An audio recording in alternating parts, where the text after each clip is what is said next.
My story's crazy because I made it crazy. Right. Or my story's crazy because like I got off on the shock factor that I could do shit, that I was two steps ahead of the police, that's not even the right word. not fabricated, that's not, because that's a lie. I created, like I founded this crazy fucking lifestyle. So how do I say I'm strong when I know I made those choices?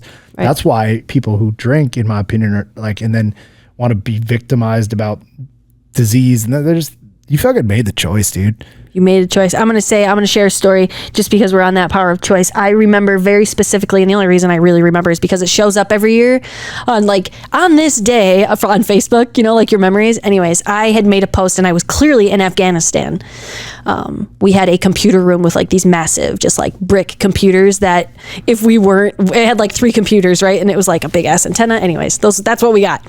And clearly I was having a very, very bad day.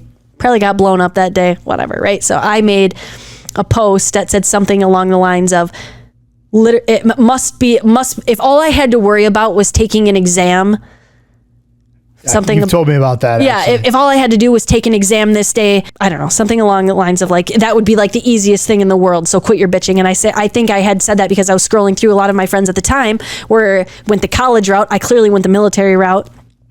And they were all like, oh, exam week, it's so hard. And I was so upset because I was just like, you guys are pussies. Like, you have to take a test. I'm getting here blown up.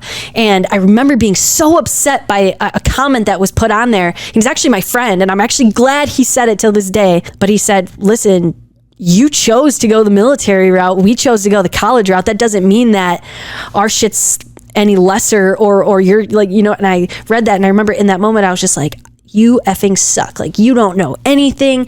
Just sit behind your little desk and drink your fucking Keystone, whatever. Like, I was Bush latte. Oh my God. I was just so upset. In years and every year that like post would come up and I would sit and I would reflect on it. And I was like, you know what? He was right. That son of a gun was right. Like,